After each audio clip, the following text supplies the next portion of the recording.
One. All right, and welcome to the first installment of the Black Reel Award podcast. I am Tim Gordon, founder of the Black Reel Awards, executive director. I am very, very pleased. I mean, we're going on our 21st year, and I'm ashamed to say this is our first podcast. Who didn't think of this idea before? How are we now just doing this in year 21, man? Well, thank you. I see a hand clap. Along with this ride is going to be my co-host, who's the nominating chairman of the Black Reel Awards, Cordell Martin. Welcome. How you doing, brother? Doing well. Man, I can't believe I'm still kicking myself, man. Who didn't think of this? And on to join us for our inaugural Black Reel Awards podcast, brother who ultra talented, man. This brother's an author. He is a film executive. He has his own podcast. He has his own film festival. I am glad to say that he's a brother that I've watched on the come up. It is Kevin Sampson from DC BFF and Picture Lock. I'll call it Picture Lock Entertainment because Picture Lock could be anything, man. I don't know what that dude is doing. Books, podcasts, teaching out there. I don't know what he's doing, man. But welcome to the show, brother. I appreciate you having me on, man. I am so excited that for the inaugural podcast for the Black Reel Awards, I get to be a part of this history. So appreciate it, man. All right. So this, as you can tell from looking at our screen, this show is going to center around outstanding supporting actors, excuse me. And leading up to our nominations, which I'll throw at the Cordell to give you our Black Reel Award timeline, we will produce one of these shows for each individual category. Cordell, how many categories are we featuring for the 21st annual Black Reel Awards? Yeah, this year we will have 24 categories. So Kevin, that's 24 shows. So Kevin, the format that you see right now is basically what we're going to have. We're going to have one guest critic who typically is a voter. So Kevin Sampson, you're going into year, what, 5 or 6 as a voter, or maybe longer than that? Yeah, something like that. I don't know. But it's fun every year. It's been a minute, man. So yeah, you're gonna really, you thought it was fun. You wait till you see the ballot this year. I've already gotten the preview. It's not fun. All right, so here we go, man. Without any further ado, gentlemen, as you can see on screen, these are our lead contenders.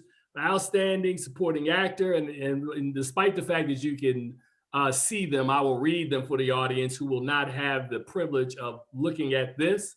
Chadwick Boseman for The Five Bloods, Coleman Domingo for Ma Rainey's Black Bottom, Daniel Kaluuya for Judas and the Black Messiah, Yahya Abdul-Mateen II for The Trials of the Chicago 7, Leslie Odom Jr. for One Night in Miami, and again for Ma Rainey's Black Bottom, Glenn Turnman. All right, so Cordell, these forecasts are typically done by you. Talk to us and explain to us why you think these 6 actors are vying for the top 5 spots. Yeah, so in making these predictions, I look at which films are receiving buzz throughout the industry, receiving a lot of love from critics, audience, and then looking at our past history. And in looking at our history, I think these 6 contenders in particular are leading the pack. In the past, we have honored veteran actors like Dennis Haysbert, Isaiah Whitlock Jr. So someone like Glenn Turman, who is finally getting, that opportunity after decades long career with Ma Rainey. He's definitely someone to look out for. You also have, Leslie Odom Jr., who's had a great year with Hamilton and turned in a terrific performance as Sam Cooke. Coleman Domingo is another one of those character actors who never really had that opportunity to really get that role to showcase his talents. And with Ma Rainey, that was an opportunity for him to do so. Daniel Kaluuya, I mean, usually with these categories, the more showier performance is the ones that usually get all the attention. And I think out of this group, he definitely has the showier role and performance out of all the contenders. Chadwick Boseman, enough said about him. and his career and impact he's had. Although the role in The Five Bloods was really small, it definitely left an impact since his passing, in terms of just his overall respect in the industry in particular. And then with Yahya, I mean, he had a great year with his Emmy win for The Watchmen, which he also won a Black Reel Award for television for that performance. And in that ensemble, I think he was one of the standouts in that film. All right, so Kevin, looking at this list, man, I mean, you actually getting a preview in one category because you're gonna get a ballot in about a week or so. So, at looking at this list, Kevin, is there anybody that jumps out at you? And I'll ask it as a two-pronged question. Is there anybody that jumps out at you as somebody who's a leading contender? And then if you only voting for 5, man. So which one of these guys wouldn't make it? Looking at this list. I like that because it's kind of like when you're on Facebook and they got like 20 actors and they're like, you can only cast 3. Who's your power team? It's kind of like that. I think that this is a great roundup. I think everybody, kind of like what Cordell was saying, is that like if you took this performance out of the film, there would be a hole in the film. And so everyone made their impact. But I feel like Daniel Kaluuya in Judas and the Black Messiah definitely was a standout and more memorable role. I mean, that film in and of itself is one that if you don't know the story, you automatically consult the web after seeing it. Leslie Odom Jr., just as Sam Cooke, man, I mean, that's multi-talent though. I still start doing that little acapella joint where he's like, yeah, that's the sound of the man working on a thing. Right.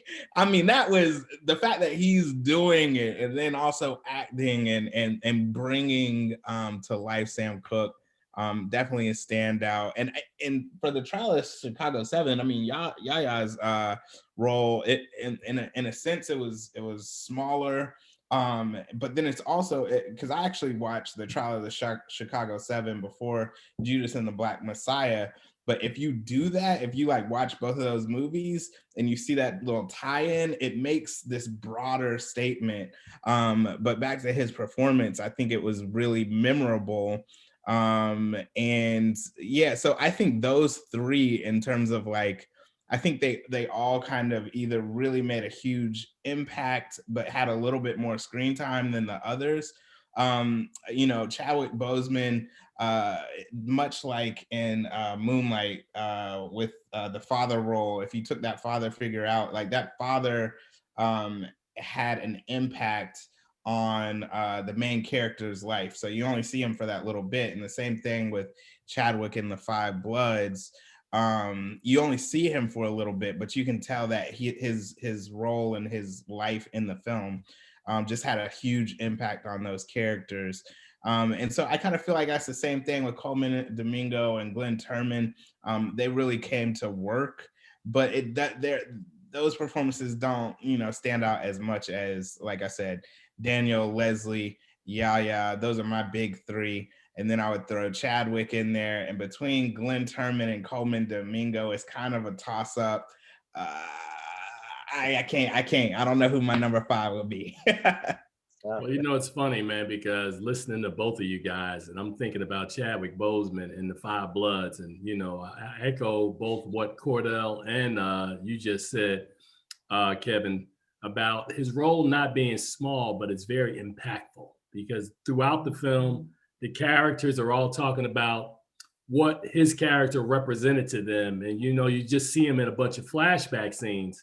But that last flashback scene, which Spike Lee admitted that he didn't add any additional lighting, that it was like almost like a heavenly glow that came over him as, what's the guy's name? Delroy Lindo is kind of confessing to his character. I think that's one of the most powerful scenes. And I think that scene is the one that has stayed with so many people as it relates to his candidacy for Outstanding Supporting Actor.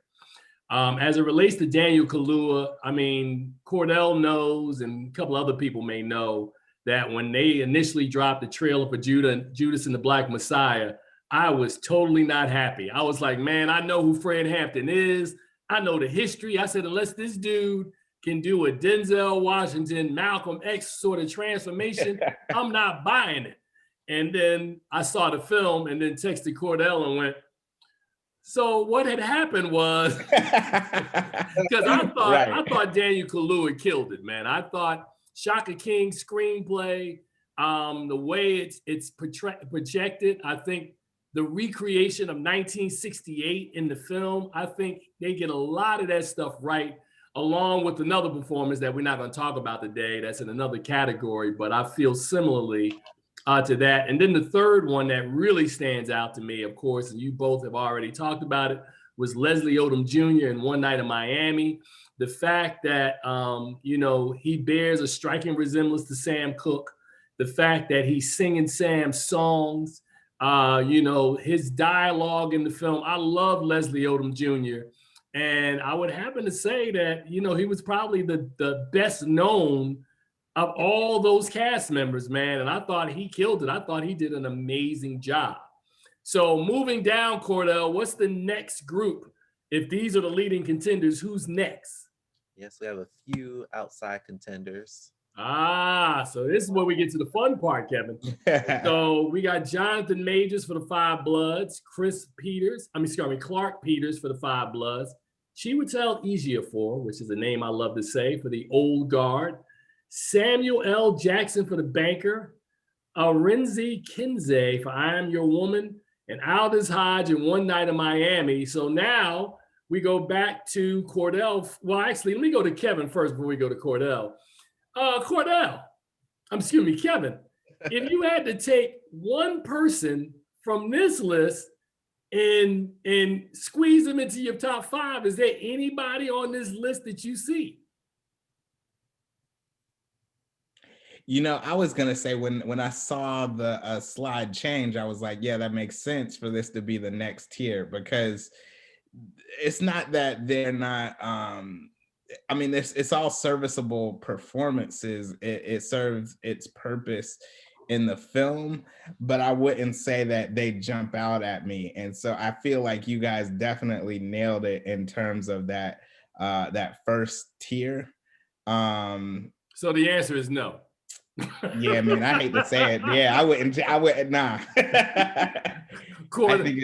Asking Cordell is futile because he put this together. So he's already in his mindset of like these different tiers. So Cordell, since you've created this tier, is this giving you any room to reconsider? Is Aldous Hodge, and Aldous Hodge is the one that really jumps out to me as a possibility.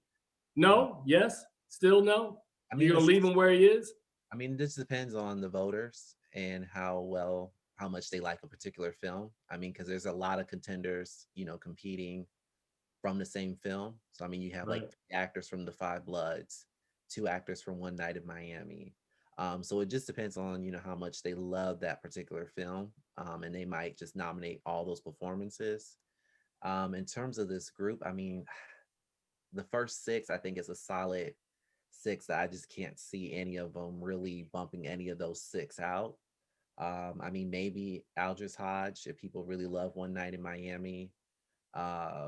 Jonathan Majors could be a potential spoiler, just because with his performance in Lovecraft Country, people might, support him based on that.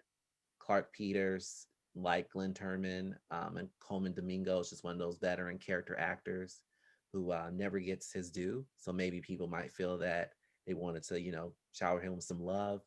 Chiwetel and Sam Jackson, they're veterans in the Black Reel Awards history in terms of their nominations and wins. Yeah. I think Arinze Kinney, that's a reach. I don't even see him being in this tier. No disrespect. We were talking about award space, man. Jonathan Majors, you took the words right out of my mouth, man.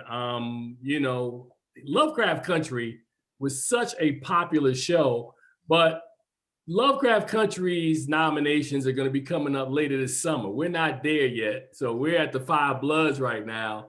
And I agree with you. I think that both he and Clark Peters are going to cancel each other out. But I still think that outside of Leslie Odom Jr., the most popular character in One Night in Miami might have been Aldous Hodge, because he's probably got the highest name recognition. Because not a lot of people know Eli Goree or Kingsley Ben-Adir. So Aldous Hodge has been around and he's been doing his thing. He's been toiling. So it's going to be pretty interesting. But I agree with this tier. So let's go one more tier now. Before go ahead. Wait, hold on a second before we go down. Go ahead, Kevin. I kind of disagree because, like, with Aldous Hodge, like, I think overall his character, like, in the film just wasn't as memorable. I think it was Kingsley Ben-Adir as Malcolm X. I think we remember Malcolm, especially within the film, he was really the one that was kind of like tying the guys together, bringing them into the hotel room, doing more talking. So I feel like as a voter, many times when you see that image, and I love, props to Cordell, because the way that he hooks up these little things for us to vote, and like we see this dude is bad. But my point being, if I saw Kingsley and then Aldous in this category, and I guess Kingsley might be in the best actor, but like I'm automatically gonna go to Kingsley's performance over, because I just feel like his character was more memorable versus Aldous's was there. He was one of the brothers, but like he wasn't as standout as Leslie Odom, as Sam Cooke. So I do think in part, like, especially like with the Five Bloods, goodness gracious, how long ago did I watch that? But when I think about seeing the film, Jonathan Majors, Clark Peters, that's not what really jumps out. I automatically think about Delroy Lindo and Chadwick Boseman, right? So I think that there's something to it, especially seeing the images, seeing the name, even though you see Aldous Hodge and maybe he's more of a household name. When it comes to voting, I'm going to be thinking about now the performance and what really lasted in my mind. Yeah, this is why I don't vote, man, because you develop personal relationships. Aldous Hodge is my dog. I like him. So hey, man, but I hear you. You're absolutely right. I think that when you think about One Night in Miami, it's an ensemble, but there's certain performances, and it's funny because maybe it's on the next tier. Let's go down to the next tier, man, and see what else is after the other contenders. Who do we have next? Bit of a stretch, but this is the last group of contenders. Spoilers. Let's see. Oswin Benjamin, the 40-year-old version, that's the guy that played D, the DJ. Yep. Billy Brown from Working Man. I must confess, I never saw Working Man.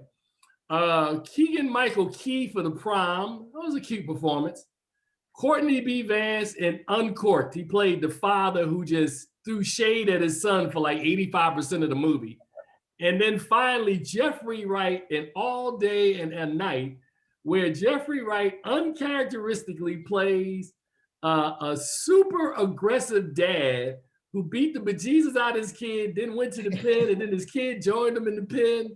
I think the only person out of this group, well, actually only two people that I think have a shot at being spoilers, but I don't think they will spoil anything, would be Keegan Michael Key and Courtney B. Vance. So, I mean, we appreciated you putting in the work, Cordell, to try to give us some spoilers. But Kevin's face says it all, man. Watch this. So, Kevin, which one of these spoilers, man, has a chance at getting inside the top 5? Listen, like I said earlier, Cordell is a bad dude. Like, he puts this thing together, and so the first two tiers had images of the actor, name and title underneath. All this is bullet texts, and that's how I feel about it. Bullet texts. Some of these films I didn't even see, so the buzz is not there, and then otherwise the performance bullet text. So yeah, Cordell's on point. Cordell, all right, Cordell. I asked you this question again. is anybody on the spoiler list? Is there any spoiler that we're looking at right now that could break through? Is there anybody, like, can we get a consensus from our voters? Be anybody on this spreadsheet here? I don't think so. I mean, we put this list together. I went more of, all right, with this being an unusual year with COVID, a lot of these films are Netflix films. And so Netflix throughout this pandemic has seen record-breaking viewership. So for me, a lot of these contenders was a mix of, okay, they premiered on Netflix, a majority of these films, and then also just the name recognition. Like Jeffrey Wright is another, Black Reel Award winner, veteran. Courtney B. Vance, in the past couple of years since the People versus OJ, we've seen his career skyrocket.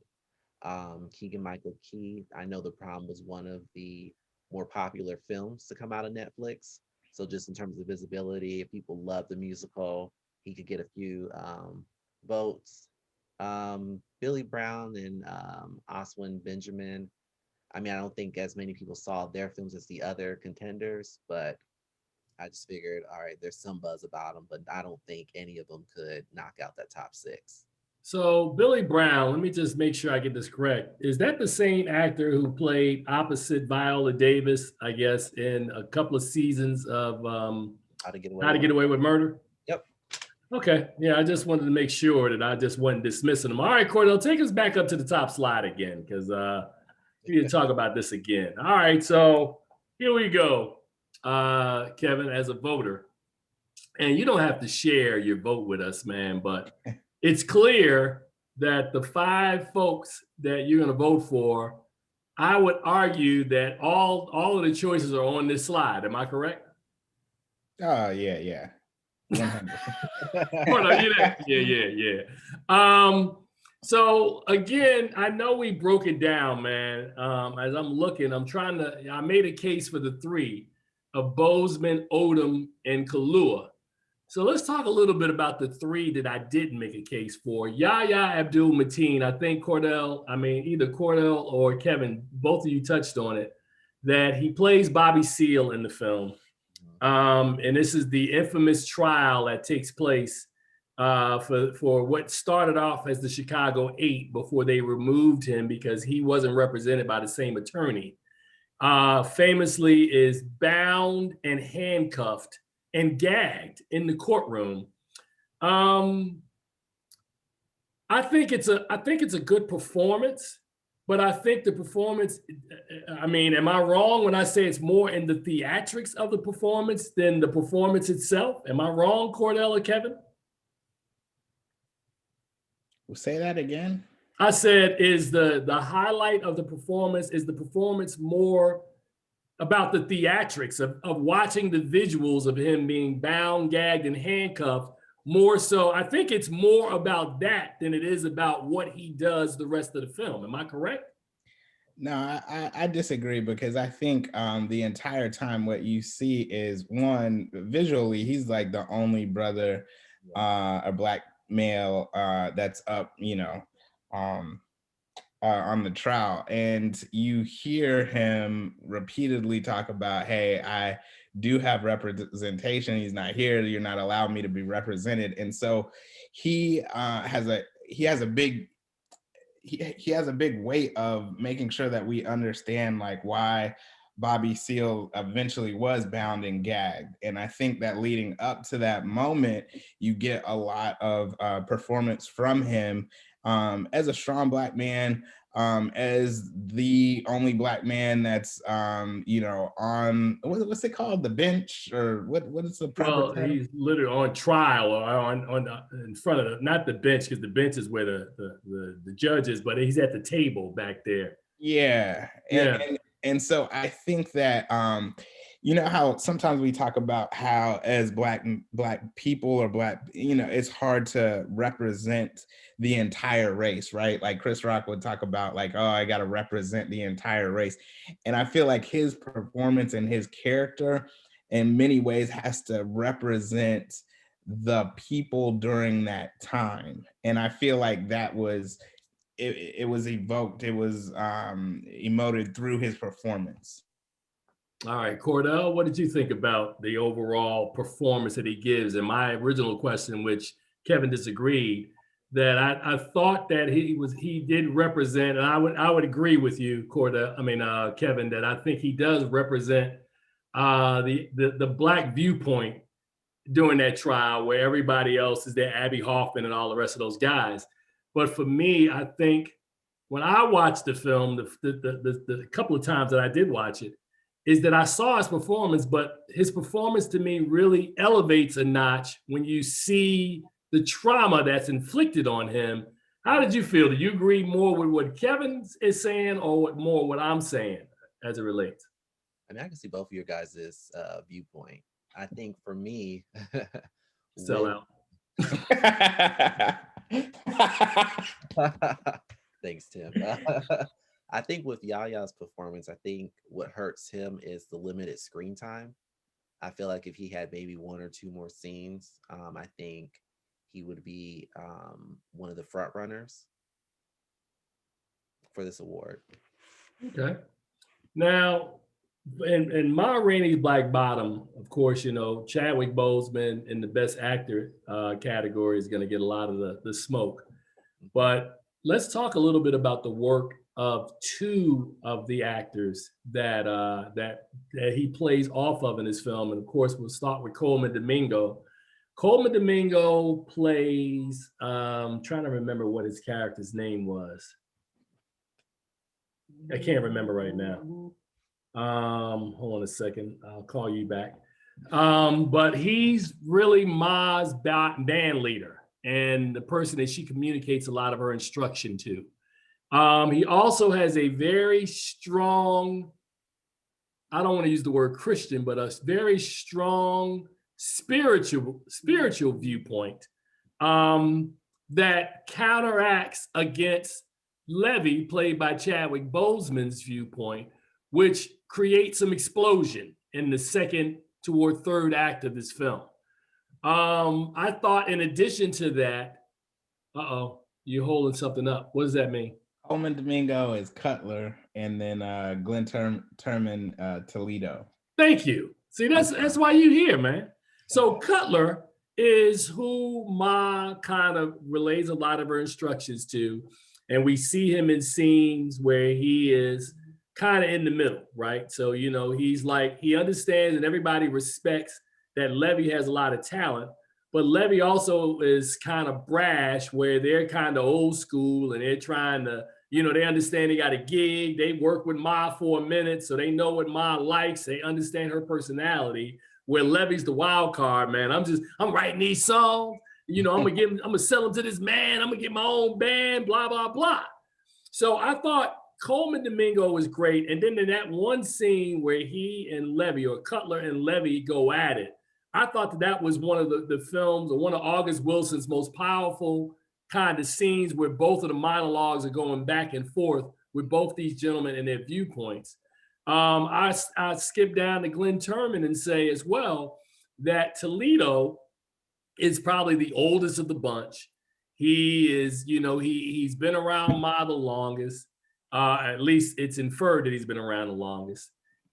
He's kind of set in his ways. He really clashes with this, you know, he clashes even more so than Cutler. You know, Toledo clashes to the point where, you know, those two, you know, he's telling them the truth.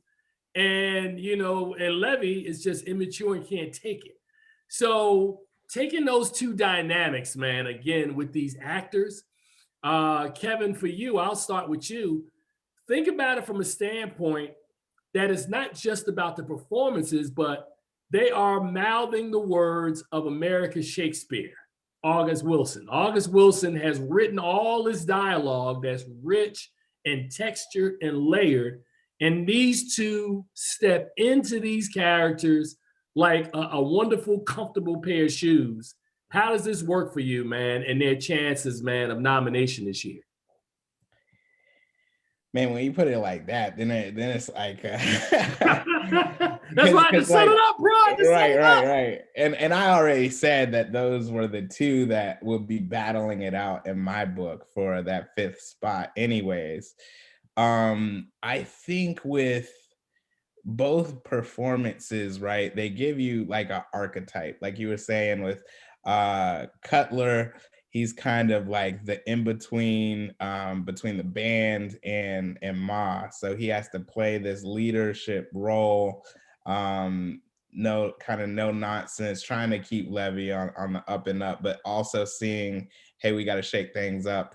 I think with Glenn Turman as Toledo, what you get is a veteran actor. And a lot of times I like to talk about it like when you watch a salsa dancer.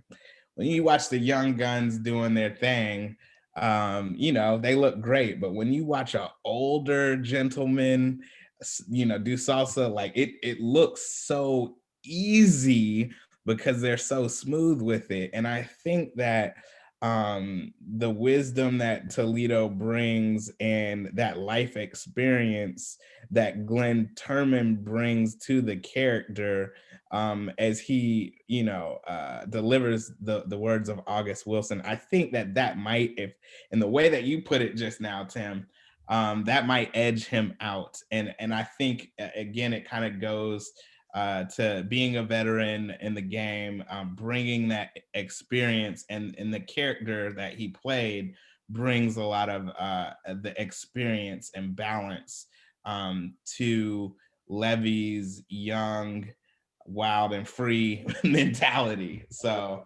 I think that's how it would go down for me. All right, Cordell. You know, you don't have a vote in this thing either, man. But you know, we're thinking about this top five, man. So I made the case for Yaya. I made the case for both gentlemen for Ma Rainey's Black Bottom, man. What are you thinking? What are you thinking the chances of the voters and what they're going to be thinking, trying to get inside the head of the voters as it relates to Domingo and Turman? I mean, it could boil down to either one of them getting in or both of them possibly getting in. Um, Over the last couple of years, we've seen multiple performances from one film earn nominations in this category. Like in Moonlight, Mahershala Ali, who won the category, was nominated against Ashton Sanders and Andre Holland. We saw Corey Hawkins and Jason Mitchell from Straight Outta Compton nominated in this category, as well as Stephen Henderson and Jovan. His last name is skipping my mind, from Fences. So which Okay. other August Wilson play. So we could see both of them get in if the voters really love the film. But I would say out of the two, I think Glenn Turman, as you guys have mentioned, to me, with him being the veteran and essentially, you know, being the heart of the film, you know, with August Wilson, usually whoever's that main male, you know, character, he has that best friend or sidekick or that voice of reason. And that's kind of like that balance character for him, kind of like with Denzel and Stephen Henderson. And I feel that's kind of the same way with Chadwick and Glenn. And then also, I think Glenn, aside from Viola and Chadwick, probably has like the next most memorable scene and character out of the other performances from the film. Mm-hmm. So I would say probably Glenn if I had to choose between the two. All right. I was just sent the text to pay attention, man. I can do more than one thing at a time, man. You know, Barack Obama said we could do two things at a time, man. All right. So basically, man, as we get down to outstanding supporting actor, man, I want to thank Kevin, man, for coming on and helping us kind of break this down in our inaugural Black Real Award Forecast podcast.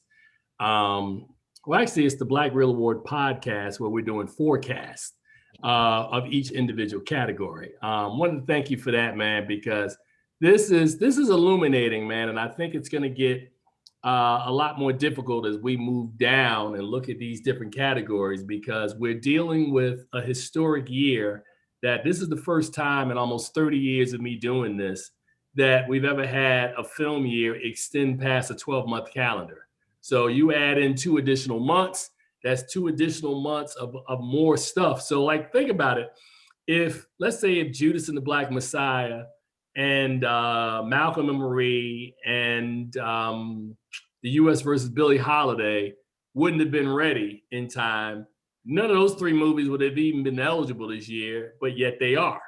The Little Things, which I didn't see any supporting actors on here. No. So I'm trying to make the case for any movies that and question. We, the Black Reel Awards, are making Sylvie's Love eligible for these awards. Am I correct?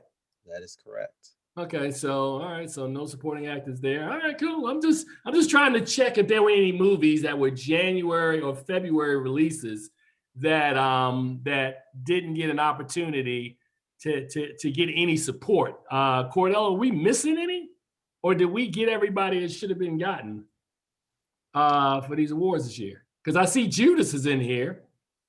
I mean, in terms of this category, I think we've covered, those key contenders. I mean, of course, like Sylvie's Love, I think the leading actors are going to be more of a topic of conversation.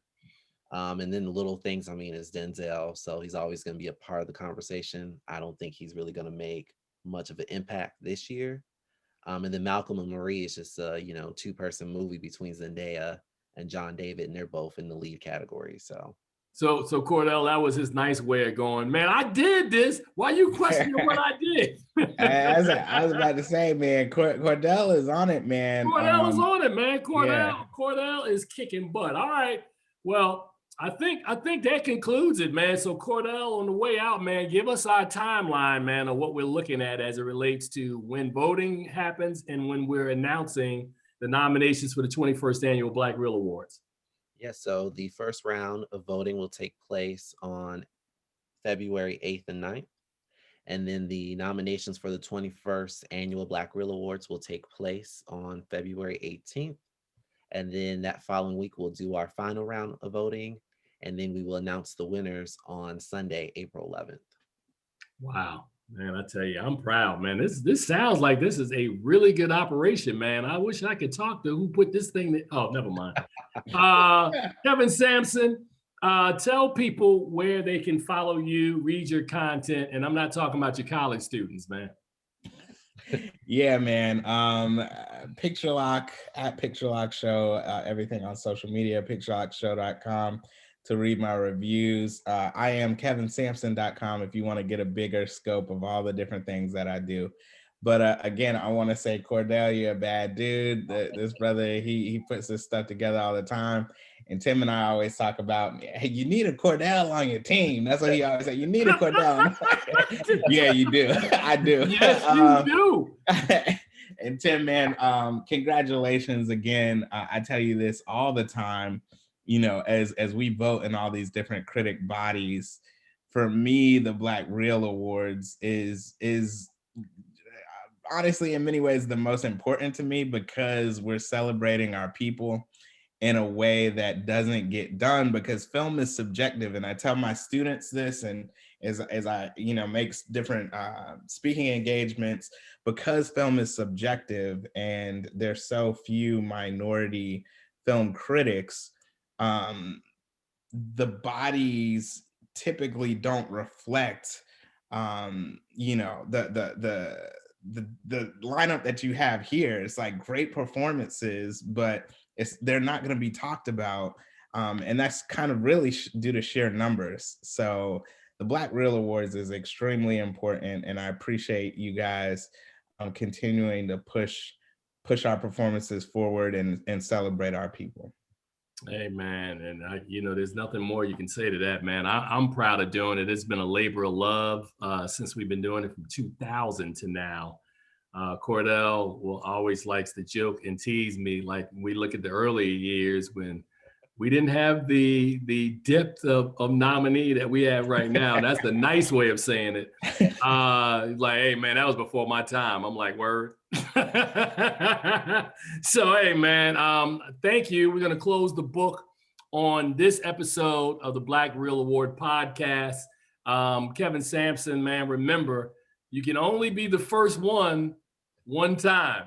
Bro, you are the man. Kevin kicks it off, which is also ironic because the very first episode of my other show, you know who the first guest was? Kevin McCarthy. Oh. I'm into my About Kevin Kevin's. thing, man. All right. Right. You guys take care of this. Please subscribe to our Black Real Award YouTube channel. You can also follow this at blackrealawards.com, and it'll be on all our social media a little later on. Thank you guys for watching, and we'll be back with more categories of forecasting the 2021 or 21st annual Black Real Awards. You guys take care, man. Enjoy your afternoon, and thanks for your time.